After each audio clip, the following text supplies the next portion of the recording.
or the universities are an absolute wreck. Okay?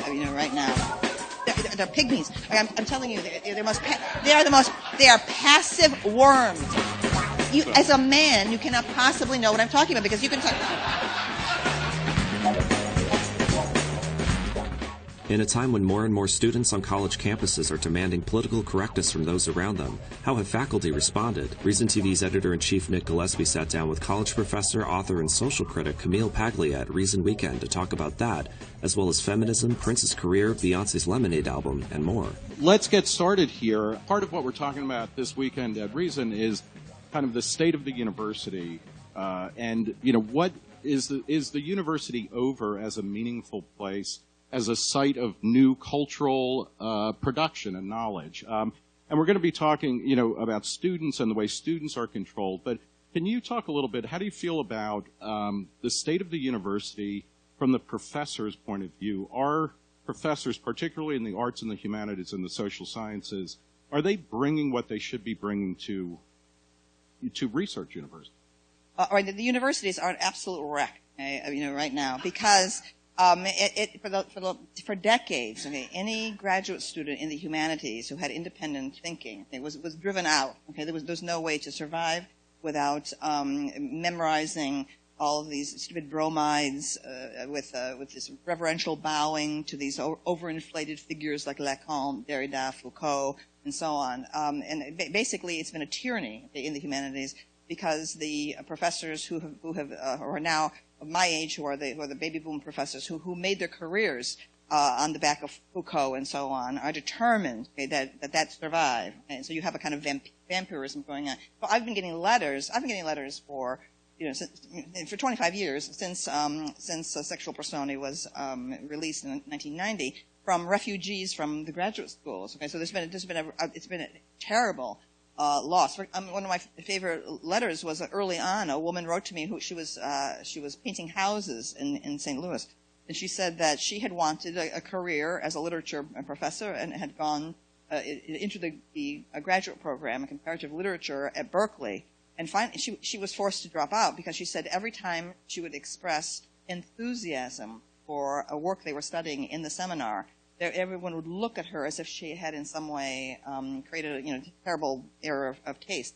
I thought, oh my God, okay, that's what's been going on, is that a certain sort of a pretentious style of superiority to the text. And every text, of course, is supposed to be dissolving itself. Okay? So it's all self-reflexive. At the end, nothing means anything. And the professors believe that they have that this is an accomplishment to reduce great works of art to nothing. One thing when wait, let me just say. So the graduate training has been systematically removing from the grad students the one thing you need as a teacher in the undergraduate classroom: enthusiasm, passion, conviction. Okay? An independent point of view. Okay. So one of the things she mentioned, letters, I highly recommend, if you don't, read her, I guess it's weekly column at Salon, where Camille has been an advice columnist for 20 years or so. It began at Spy magazine. Along with, I think, Andrew W.K., who is a musician and motivational speaker in the Village Voice. These are the two great advice columnists, like Forget Ann Landers, Forget Dear Abby, and the range of topics that you cover, and it's really a fantastic thing. When Spy magazine announced my debut Agony Aunt column, Ask Camille, it was on the same cover that they had the great Hillary Clinton dominatrix cover. Okay, so it's been fantastic. There's Hillary Clinton in the White House, in the Oval Office desk in a dominatrix outfit, and then there's a band and Camille Paglia debut Agony Aunt. So what needs to change? We've been joined at the hip. Or what can change in the university to bring that back in? Because rebellion by the grad students. This is what I'm trying to foment. Okay, we absolutely need someone to stand up, okay, and start criticizing authority figures. But no, okay, this generation of young people have been trained throughout middle school and high school and college, okay, to be subservient to authority. There's no questioning authority or whatever. They want an expansion of authority that everything of my generation stood against. Okay, we drove the administrators out of our private lives, out of the loco parentis mode, and now today's kids have been raised in a helicopter parent fashion. They feel warm and cozy, okay, by additional expansion of authority of these Budinsky Okay, people, I mean, it's mediocrities who, like the bureaucrats who infest university. University life has become increasingly unpalatable because of this, thanks to federal regulations, forcing the adding on and adding on and adding on of more layers of bureaucracy. It's a nightmare, an outrage, and none of the faculty have fought back. Now, they pretend to be leftists, okay? Now, they're pygmies. I'm telling you, they are passive worms, okay? Not to fight back against the bureaucrats. So, talk a bit about, in the 60s, I mean, there's that great moment in Berkeley with the free speech movement, which started when students, and I guess it was a grad student, stood up and protested at Berkeley in the 60s. Unless you were an official member of the Democratic or Republican students groups, you couldn't leaflet. And that's what the free speech movement was actually about just handing out all sorts of literature. Where do you see, I mean, is there going to be that, who is going to be, the university's tank man in Tiananmen Square carrying his shopping bags and standing up? Well, I mean, there has to be a rollback. The faculty has been absolutely subservient, okay, to this mad overgrowth of authority. I mean, I wrote a piece in 1992 called The Nursery School Campus that was very prophetic. Okay? It was in the Times Literary Supplement in England. And they queried me when the article was in press, and they said, what is this dean of students thing that you refer to? I said, you don't have a dean of students? They said, no. I said, what do you have? It turns out, okay, at Oxford and Cambridge, okay, there was practically no administrative bureaucracy of any kind. He said, we do have the man who runs the cafeteria, okay, etc. So the provosts and the heads of everything are drawn from the faculty, and then when they're done with that position, they go back to the faculty. So what's happened, which is extremely pernicious and toxic in American universities over the last 35 to 40 years, okay, is this growth of a massive administrative class who had never had any teaching experience whatever, and regard themselves as a master race, and I am not kidding, okay? All right? And they force you into there's all kinds of formulas you have to follow, to deal with the students, and every kind of regulation and law, okay? They're a bunch of nervous Nellies, etc. Okay, it's an outrage, and there is no, the faculty has been reduced, okay, to slave status. They're serfs. From coast to coast here. It's an absolute outrage. And again, all these people pretend, like Judith Butler, these people are pretending to be leftists, okay? And then in being paid, $500,000 for the yearly salaries and with their armies of editorial assistants and people running. The corruption has been untouched by the major media. Why? Because all these graduates of the elite schools go and get jobs at the New York Times. Okay, that's why. So there's definitely that bureaucratic encroachment on all sorts of university life. You mentioned Foucault, Derrida, Lacan, and it's interesting. Jacques Lacan is a French psychoanalyst who actually was the hero of a 1978 Reason cover story called Francis New, Anti-Statist Philosophy.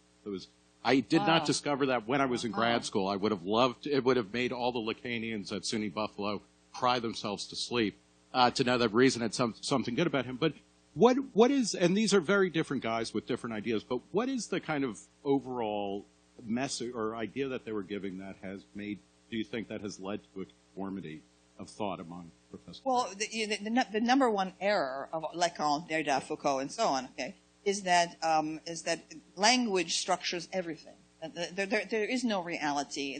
Knowledge is not possible, okay, without language. And I'm thinking this entire, all these decades of crap pouring out of these elite schools based on this stupid idea. I've been teaching in art schools, okay, my entire career. Excuse me, my dancers are totally inarticulate. Okay, that's not how they perceive the world. Okay, they process the world through the body. Maybe they just didn't have the right English teachers.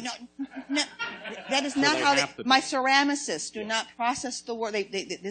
Anyone who works with their hands is not processing reality through language. Okay, this is it's all based on outmoded linguistics of Saussure. Okay, it's absolute nonsense. Okay, right from the start. There are different parts of the brain. These people, first of all, they're all scientific illiterates, okay, which is why there's no biology, okay, as a required element in women's studies. Which wouldn't you think when you're putting together a women's studies program that the first thing would be that any graduate of that program would need to have one course maybe in biology to study endocrinology and hormones? No, okay, and so on. It's all language. It's all language, and that's why gender is nothing but language. You see, okay, right? So we're into this transgender nightmare. Okay, all we hear is transgender, and because they honestly believe that gender is not grounded in the body. They have absolutely no scientific knowledge, okay, these people in the humanities. That leads to my next question. This is a group that leans towards the scientific, I think. A lot of the people who work here have an engineering background. We heard last night from a congressman who has a BA and an MA from MIT. We heard earlier from somebody from Caltech this morning who put down MIT for not really being a very good school. You just make the case to a room of people who are interested in the humanities but maybe not grounded in what is, why should we study the humanities? What's the value? My views are quite old-fashioned, okay, which is that right now that American universities and colleges are choked with meaningless electives which fragment knowledge and simply allow a professor to boondoggle and to be using a class and to generate ideas for his or her own research. Okay, now I believe in the great survey courses. I believe in history and structure. Okay? I would like to cut and sweep out 60% of the electives, the cafeteria menu, which is, I think, a plague, and which has produced these graduates who know absolutely nothing. And I'm really not kidding. They know nothing. I encounter these graduates of the elite schools, okay, in the media, and their minds are utterly unformed and wandering. Okay, they know nothing. They know all the current ideology, and that's it. Okay? So what I'm saying, okay, is that, again, what I said before, there are different parts of the brain, and there's one part of the brain that's the dreaming part, that is the imaginative part, that projects meaning into human existence. I believe in meaning. I don't believe in deconstructing or destroying meaning in my undergraduates. Okay, so absolutely evil. These people are evil. But okay? you do. Wait, I'm still on the roll. Okay? I wanted to go back. I wanted to go back to hormones for a second. What I'm saying, okay, in terms of the value, okay, the art, okay, is to me one of the ultimate creations of the human spirit. Okay? But I also. Even though I'm an atheist, I ground art in religion. Art began as religion. That is the theme, actually, of Sexual Personae. It begins by showing the worldview of the Stone Age. I mean, so I believe that art has the ability to condense, okay, the whole of human life, to unite all the races, all the cultures, all the societies. Okay? So these moments of a flash of insight, okay, that can give you the meaning of human life. That's what humanities teaching should be about, but has ceased to be, okay, as the professor thinks that it is his or her obligation to transport an external ideology, okay, into the classroom. Okay? And I'm completely opposed to this use of the classroom for advocacy. Okay? There are many scandals going on in American academia that are completely unaddressed, okay, by the major media. What are the what is the course that every science major, every economics major, every women's studies major, every English major should take? Is there what would that course the course look like? that I would have wanted is now being destroyed everywhere, okay, except where there is a rebellion, by graduates, by alumni, and that is the great art history survey course, okay, which these graduate students are incapable of teaching because they believe it's all about a false narrative of history. Okay, those courses that began a 2-semester course, it began in Stone Age in art and goes all the way down to modernism and Jackson Pollock and so on. Okay, it gives you the sweep and the variety. It's exactly for the non-major. Okay, and those courses, are disappearing, and they are and it's almost impossible to imagine bringing them back because the graduate students have such small minds now, okay, and haven't been trained in terms of the big idea. I believe in big ideas. What is what is the art form, contemporary art form that excites you? Well, music. I mean, I teach an art of song lyric course, and what I do in that course is to present history and chronology and tradition, okay, to the students and to create order out of this tremendous swirl of music that they're inundated with. They have everything is available to them, okay, but they have no sense whatever of history.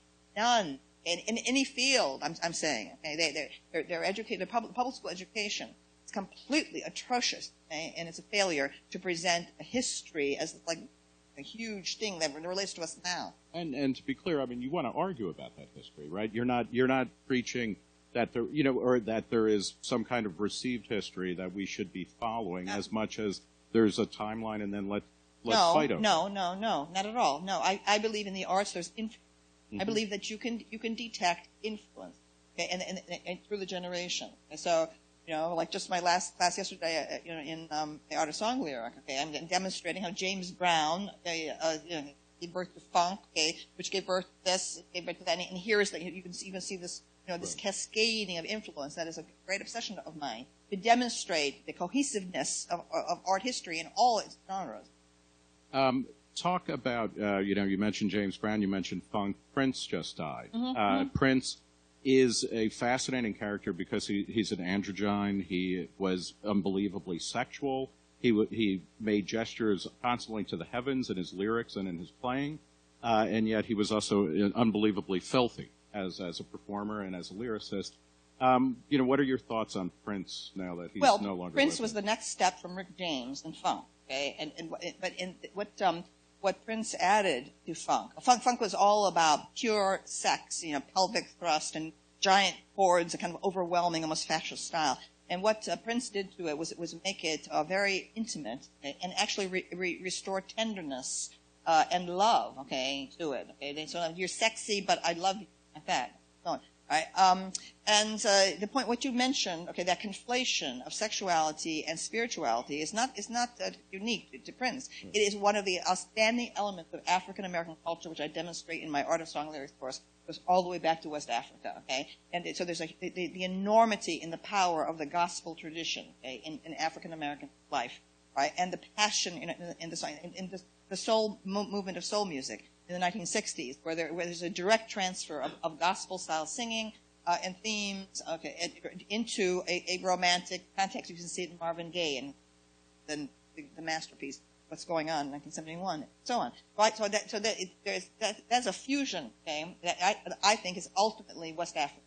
How do your students take this? And the reason I bring this up is when Prince died, my first thoughts almost went to the way that Tipper Gore, who in the mid-'80s started a group called the Parents Music Resource Center, which tried first to block certain types of songs from being released, or then putting stickers on them. And she and Al Gore engineered a Senate hearing where they kept talking about how the government had no role in this, but we should be putting stickers on things, and we're in the Senate, but we really want to assure you that there's no government involvement, et cetera. But Tipper Gore actually mentions a Prince song, Darling Nikki, which is an absolutely filthy song, that she had bought an album for her daughter, who was then 12 or 13, the Purple Rain soundtrack album, which had been at the top of the charts for like a year almost by the time. But they listened together, and they were embarrassed by just the sensuality and the sexualization of the song. And that led her to start the PMRC and get this whole kind of thing going. Are your students like that, or especially because you're saying they're helicoptered, they're kind of clammed up? Our kids grow up in institutional settings. Do they respond to this, or are they like, come on, Mom? Well, it's interesting because this generation has grown up with a tremendous amount of bared flesh, and very sexy clothing, and sex everywhere, and video games, and so on and so forth. But it's not that they're prudish, but I have to be careful. Okay, I feel it's not that I do trigger warnings or worry about microaggressions like that. I would tend to think you are your own trigger warning. I think it's appropriate. I think there's a question of appropriateness, and I just am very aware, okay, that maybe over the last 10, 15 years, that you cannot even. They don't find anything about sex funny. Okay, there's no way to make a joke. Right? In fact, I think sense of humor in general is waning. Okay, they don't have the kind of raucous sense of humor of let's say the ethnic generations of Jews and Italians who emerge, from the kind of working class past. So, I don't. It's odd. Okay. Sex everywhere, and yet they seem embarrassed by sex and talking about sex. One of the things that you started out early on saying that you're a libertarian, or that you consider yourself libertarian, and I think you and I share an interest in using it as an adjective rather than as a noun. That we have libertarian impulses, libertarian interest. You recently had a very good conversation with Tyler Cowen at George Mason that's up online that you can find. You said, I'm not saying we need to return to anything. I'm a libertarian. That's why I'm always freely offending both sides. And to give you the chance to offend some people here, perhaps in a way that they haven't been yet, talk a little bit about, you are a Democrat. Libertarians, to the extent, and we're all small L libertarians here, to the extent that they tend to identify with either Republican or Democratic Party, it tends to be Republican. You made a good case for the humanities. Make a good case for why small L libertarians should be flooding the Democratic Party. Well, I mean, I'm alienated from the current party structure. I'd like to, smash the DNC, and I've been supporting Bernie Sanders, the insurgent movement. But I love the kind of Hubert Humphrey era type populist Democrat. I believe there is a role, for government in terms of public welfare and care for the needy and the weak and so on. But I oppose, the bloat of government and intrusion of regulation and so on. I believe that something should be built into governmental structure, including even at the diversity level, to constantly be critiquing bureaucracy as it inevitably swells and reducing it. I mean, bureaucracy, you can see it everywhere in human history. Bureaucracy is the result of a civilization that devised originally a very cohesive and positive sense of order and hierarchy. I mean, that is how irrigation was brought to the desert, in ancient Babylon and the ancient Assyria and so on, through this hierarchical organization and planning. But every culture over time, as I read history, eventually the bureaucracy swells and swells and swells parasitically, and the whole structure eventually collapses from it. Because the bureaucrat, by definition, is not an original mind or an original entity. Bureaucrat is a parasite. Okay. Right, so you can see that Rome fell in this way. Rome got too big, because of it. You can see it happen in Russia. See it everywhere. Okay. So do you want to be there when it happens in the U.S., or has it already happened? What? Or do you want to be there when it collapses? Or the civilization. Well, I mean, I have been warning. I've been warning and warning. For 20 years now, that Western civilization is obviously in its decline. It's so obvious because as I analyze history and did in Sexual Personae, when you start to get transgender phenomena, when you start to get a sophisticated toleration of homosexuality, by the urbane, the metropolitan elites, that's a sign that the culture is starting to sag. So I call myself a decadent. I love that period. I love the transgender period. But there's absolutely no way you can see. In fact, which book was it? My publisher asked me to lighten up. They never asked me to do anything except they asked me to lighten up at the end of one of my prefaces in the last 10 years, whatever, where I was actually saying, as Western, they said they found it too depressing, the idea that the culture was on the way down. Let's, for a last comment here, and then we'll open it up to questions. You mentioned Sexual Persona, which showed up in 2013. The LA Times asked David Bowie to list his 100 favorite books or most influential books, and it's a phenomenal list. I mean, it's really, you could spend the rest of your life becoming very smart reading what he thought were important books, including yours. Yes. David Bowie also, possibly the greatest instantiation of androgyny and of sexual, all sorts of things. He died this year along with, I don't know who's next in the great pantheon of kind of transsexual figures, but what are your thoughts on David Bowie's passing and his influence? Well, I wrote this piece for the Victoria and Albert Museum, did this giant costume show of David Bowie's. From his warehouses, and it's like been a blockbuster. It was like the biggest ticket sales in the history of the DNA, and is still touring the world. And so they apparently Bowie told them to ask me to contribute the essay on gender in Bowie to the catalog. So I think it's one of my most important pieces. It's called A Theater of Gender, David Bowie at the Climax of the Sexual Revolution. I'm demonstrating, which is now completely forgotten, that actually what he was doing by going in the drag direction was contrary to where the gay movement was going. The 1970s, gay men had moved into the clone look, very macho, and they rejected femininity in the Oscar Wilde and the kind of heritage of the campiness, elegance, everything that had to do with art. Sort of went out the window. But Bowie, to me, like one of the absolutely major artistic figures of our time, and doing this research that I did over the course of a year, it really demonstrates to me how erudite he was, how sophisticated, how much he knew about the arts. And once, actually, in the early 90s, it was a fiasco. He tried to reach me. I got a message through my publisher. David Bowie wants your phone number, and I burst out laughing. I said, "Oh, that's Oh, that is like, that takes the cake. Oh, right. So David Bowie wants my phone number. Okay, so obviously some crazy fan. And so I completely dismissed it. Well, David Bowie did want my phone number, and he wanted a quote from Sexual Persona in an album that he was doing. Okay, and so I missed that. Okay, so I feel very embarrassed. Yeah, still about that. Is this the best time to be a woman and to be an individual? We may be in a decline from, I don't know, whenever, but is there equity, not in terms of gender equity and not in terms of some kind of bureaucratized standard, but do women have more opportunity to shape their own lives now than at any point in history? Absolutely. They have and the where does that come from? They have the opportunity from capitalism. Yeah. Hello. Okay. Capitalism came along. Okay. Suddenly, okay, women were emancipated. Okay. And finally had the ability to work outside the home and not to be dependent any longer on father or husband, brother. Okay. So feminism owes capitalism an enormous debt, but refuses to acknowledge it.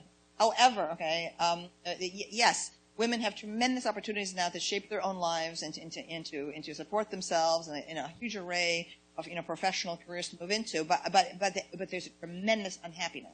Okay? Tremendous unhappiness. And I think the discussion is almost impossible to carry forward because every time you try to raise biological issues, okay, and so we got people start screaming at you and saying you're trying to push women back and just to be like baby machines, et cetera, et cetera. Okay? Anyway, what my analysis is, okay, as someone who's like studies the whole history of mankind, that the human species has for a million years. Okay, gone into mating in what today would be teenage years. Okay?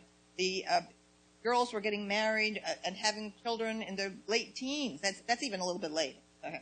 All of a sudden, we have this technocratic system that's offered tremendous freedom and autonomy to women, okay, to live like men. Okay? But the idea that our hormones, okay, are somehow able to suddenly adjust to this radical shift.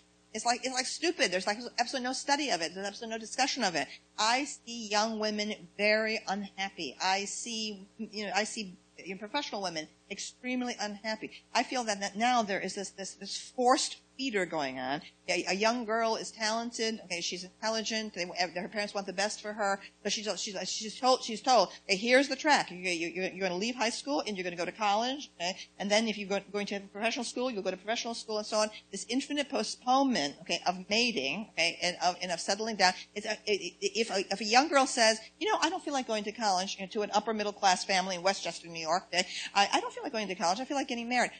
You're wasting your talents. Okay, yeah, you're wasting your talent. You're wasting your life. Okay, to follow the promptings of your biology and to marry and to mate and to have children. Okay, at an early period. Now, I personally believe that it's healthier for women to have children early, and it's a terrible choice because then you'll be on the mommy track. You'll lose power. You'll lose material advantages in the world. Okay, so we have this thing where I see misery everywhere. I see bitching by women at every level. Okay, of the middle class, the middle class, and the upper middle class. Okay, they are extremely unhappy. Okay, and what I see is working class young women. Okay, marrying early, having children early, being grandmothers by the time they're in their 30s and 40s. Right?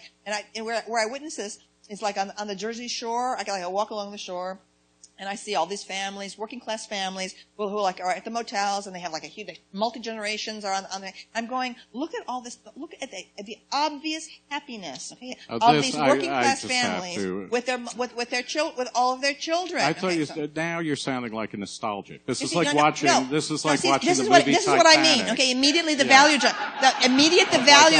The Irish, the value judgments immediately. Okay, all right. Not listening. I'm one of the great observers of the. I grew up on the Jersey Shore. Trust in a lower middle class family. We hated each other. I'm sorry. I'm sorry, Nick. We're just like the wealthy. No, I'm sorry, Nick.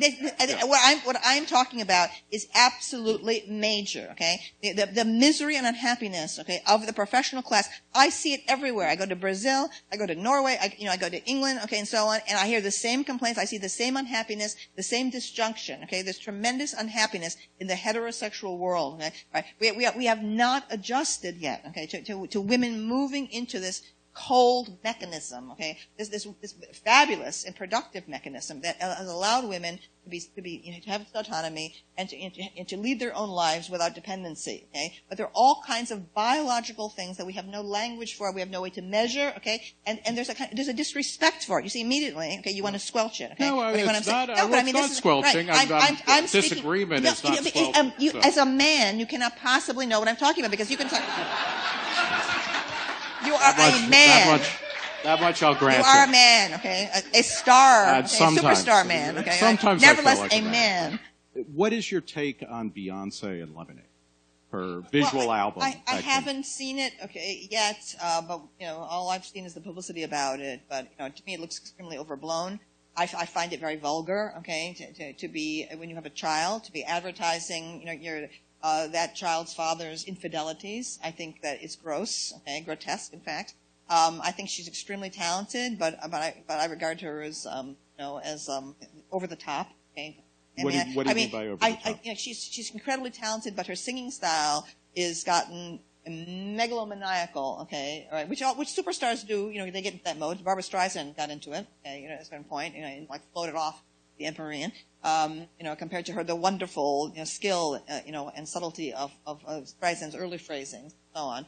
I just think that Beyonce is I'm a feminist, but I'm also going to carp about my husband's lovers and so on and so forth. I don't a lot of hype. So it's funny because a lot of people reading your work are like, oh, you see pornography everywhere, you see sex and eroticism, and yet you're also extremely moralistic. Don't you think? And I don't say that in a bad way. I'm just as a description. The point is, I'm a great fan of the early Madonna. Okay, where her exhibition of the body, her use of pornographic tropes was very disciplined and really, and I think because she was working with European directors in her videos and so on. And I think we're into a period now where people have, because we've lost any sense of limit. There's nothing erotic now. It's not in the least that I'm moralist.